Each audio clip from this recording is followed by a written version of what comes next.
Bonjour et bienvenue sur cette nouvelle vidéo où je vais vous parler des documents comptables.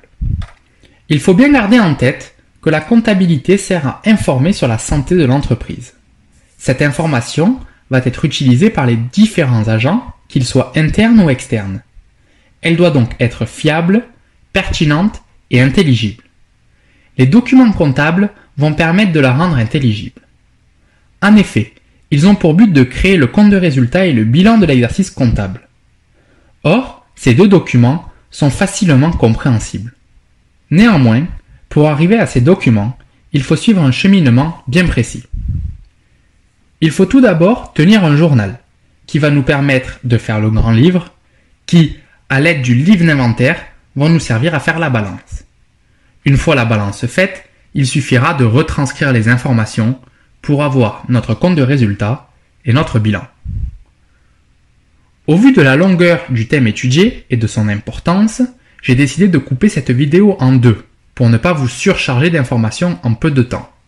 Dans cette première vidéo, je vais donc insister sur le journal avant d'expliquer le grand livre, le livre d'inventaire et la balance. Le journal est un document comptable que l'on tient quotidiennement. Il est composé de 4 colonnes, dont 2 qui vont être le débit et le crédit. Chaque opération de l'entreprise entraîne une écriture comptable dans son journal. Pour chacune d'entre elles, on va retrouver la date de l'opération, les numéros de compte, les intitulés de compte, les montants et un libellé. Prenons un exemple. Si l'entreprise décide de solliciter un emprunt de 100 000 € pour financer un projet et qu'elle reçoit l'argent le 10 janvier, alors elle va rentrer cette écriture. La date, soit le 10 janvier, le compte 512 banque pour un montant de 100 000 € au débit, le compte 164 emprunt auprès des établissements de crédit pour un montant de 100 000 € au crédit, et enfin le libellé qui sera emprunt numéro 1. Il est important de respecter cette forme du journal avec donc la date, les numéros de compte, les 2 colonnes que sont le débit et le crédit, ainsi que le libellé. Cela est fondamental. Pour réaliser le journal, il est important de se munir d'un plan comptable général et de comprendre la logique comptable des différents comptes. Cette logique sera expliquée dans une prochaine vidéo. Le document qui suit le journal est le grand livre, qui est également appelé contenté. Ce document reprend le journal et enregistre les informations de celui-ci dans l'ordre des numéros de compte. Chaque compte aura alors un solde qui sera soit débiteur, soit créditeur. Ce grand livre est très important dans la préparation de la balance. Il existe autant de contentés que de numéros de compte utilisés par l'entreprise durant l'exercice comptable. Reprenons l'exemple précédent pour expliquer la formation de ce grand livre. Dans cet exemple, nous avons utilisé les comptes 164 et 512. Concernant le compte 164, il y avait 100 000 € au crédit.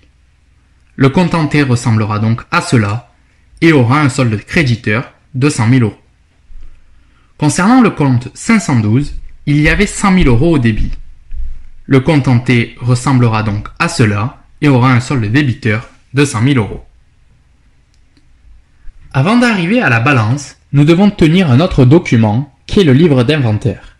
Ce document donne des informations sur l'inventaire physique des biens du patrimoine.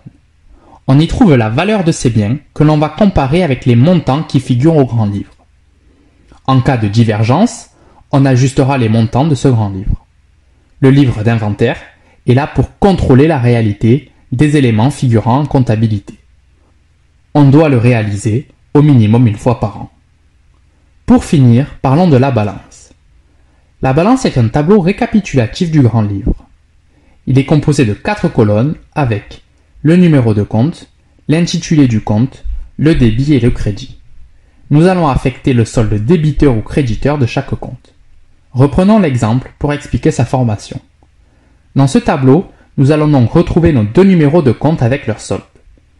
Il apparaît donc le compte 164 avec un solde créditeur de 100 000 € et le compte 512 avec un solde débiteur de 100 000 €. Nous voyons que la colonne solde débiteur est égale au solde créditeur. Cette égalité est une fonction importante en comptabilité. Je m'y attarderai quand je vous parlerai du bilan. Si ces deux soldes sont différents, cela signifie que l'on a fait une erreur dans l'établissement de nos documents comptables. Voilà pour les documents comptables que sont le journal, le grand livre, le livre d'inventaire et la balance. Il est très important de les comprendre pour passer aux deux documents de synthèse puisque ces derniers découlent de la balance. N'oublions pas que nous faisons cela pour montrer l'intelligibilité de l'information comptable. La comptabilité sert à informer les agents sur la santé financière de l'entreprise. Cette information doit être fiable, pertinente et intelligible. Pour cela, il faut respecter des postulats et des principes et tenir des documents comptables. Ces documents sont le journal, le grand livre, le livre d'inventaire et la balance. Cette dernière nous permet de réaliser des documents de synthèse qui sont le compte de résultat et le bilan. Le compte de résultat, comme son nom l'indique, nous permet de connaître le résultat de l'exercice comptable de l'entreprise. Il regroupe les charges et les produits de l'année et en fait la synthèse. Il permet de mesurer la performance de l'activité car il fournit l'information sur le résultat de l'année. Il se présente avec deux colonnes, une pour les charges et l'autre pour les produits. Il va y avoir trois sous-parties avec le résultat d'exploitation, le résultat financier et enfin le résultat exceptionnel. Le résultat d'exploitation est obtenu en faisant le total des produits d'exploitation moins le total des charges d'exploitation. Le résultat financier est obtenu en faisant le total des produits financiers moins le total des charges financières. Enfin, le résultat exceptionnel est obtenu en faisant le total des produits exceptionnels moins le total des charges exceptionnelles. Ces trois sous-parties nous donnent le résultat de l'exercice qui va être un bénéfice ou une perte. Si le total des produits est supérieur au total des charges, alors le résultat sera un bénéfice. Et si le total des produits est inférieur au total des charges, alors le résultat sera une perte. Passons maintenant au bilan. Le bilan fournit une image du patrimoine de l'entreprise en fin de période et mesure la valeur de celui-ci. Il est également constitué de deux colonnes que sont l'actif et le passif. L'actif est composé de l'actif immobilisé et de l'actif circulant, alors que le passif est constitué des capitaux propres, où apparaîtra le résultat, et des dettes.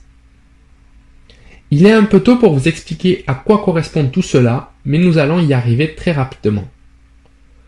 Nous avons vu que l'information comptable est fiable, pertinente et intelligible.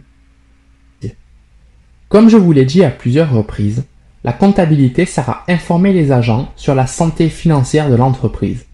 Cette information doit être fiable, pertinente et intelligible. C'est ce que les postulats, les principes et les documents comptables permettent. Toute cette information va se retrouver dans les états financiers. Je vous ai déjà fait une vidéo où je vous explique la structure du compte de résultat et du bilan. Ici, je vais rentrer en détail sur leur constitution. C'est la balance qui nous permet de réaliser les documents de synthèse que sont le compte des résultats et le bilan. Commençons par le compte de résultat. Ce document a pour but de nous donner le résultat de l'exercice. Il est composé de deux colonnes avec les charges et les produits. Or maintenant, nous savons que la classe 6 augmente au débit et diminue au crédit, et que la classe 7 augmente au crédit et diminue au débit. Dans ces deux colonnes, on y retrouve trois sous-parties. La première sous-partie, ou le résultat d'exploitation, est composée des comptes 60 à 65 et des comptes 70 à 75. Ces charges et produits sont directement en lien avec l'activité de l'entreprise. C'est pourquoi ce résultat d'exploitation est celui qui est le plus important pour l'entreprise et les autres agents. La deuxième sous-partie, ou le résultat financier, est composé des comptes 66 et 76. Ces charges et produits ne sont pas en lien avec l'activité, mais donnent de précieuses informations sur la façon dont l'entreprise utilise sa trésorerie. Enfin, la dernière sous-partie, ou le résultat exceptionnel, est très difficile à analyser car il est composé de charges et de produits qui sont exceptionnels, et donc qui ne reviennent pas de façon répétée. Ce résultat est composé des comptes 67 et 77. Ces trois résultats vont nous donner le résultat net de l'exercice comptable qui peut être un bénéfice ou une perte. Si le total des produits est supérieur au total des charges, alors le résultat sera un bénéfice. Si le total des produits est inférieur au total des charges, alors le résultat sera une perte. De plus, ce résultat va avoir un rôle important, car c'est à partir de celui-ci que l'on va calculer l'impôt sur le bénéfice de l'entreprise.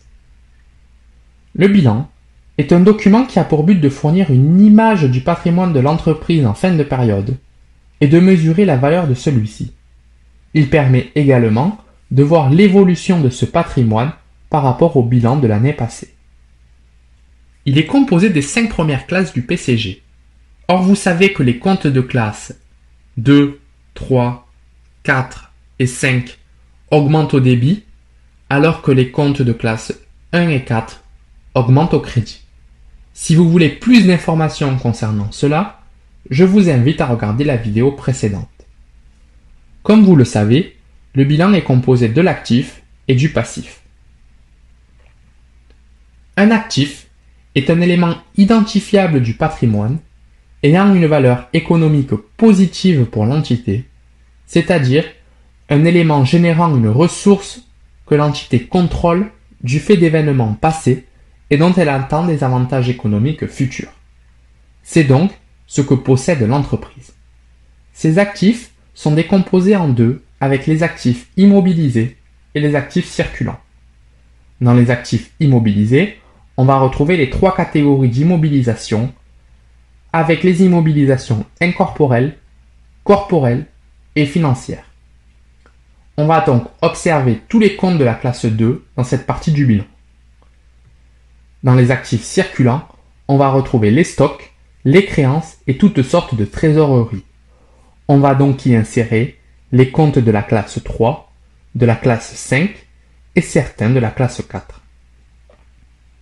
Les actifs sont classés par ordre de liquidité croissante. La liquidité d'un actif correspond à sa capacité à être rapidement converti en monnaie. Un passif est un élément ayant une valeur économique négative pour l'entité, c'est-à-dire une obligation de l'entité à l'égard d'un tiers dont il est probable ou certain qu'elle provoquera une sortie de ressources au bénéfice de ce tiers. Le passif est donc une obligation. Cela peut se définir comme une somme à payer, ou un bien à livrer, ou un service à faire. Il se décompose en deux parties avec les capitaux propres et les dettes. Les capitaux propres représentent le passif interne de l'entreprise. En d'autres termes, ils représentent une dette qu'a l'entreprise envers ses propriétaires. On va donc retrouver les comptes de la classe 1.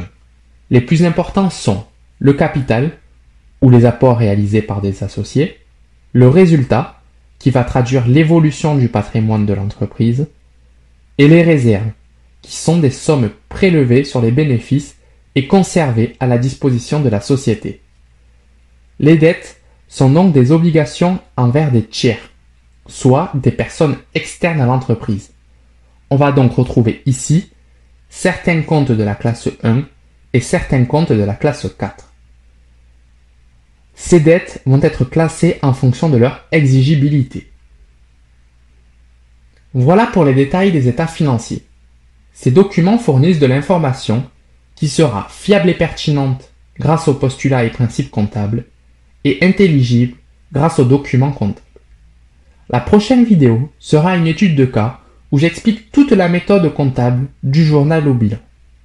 J'espère que cette vidéo vous a plu et qu'elle a pu répondre à vos questions.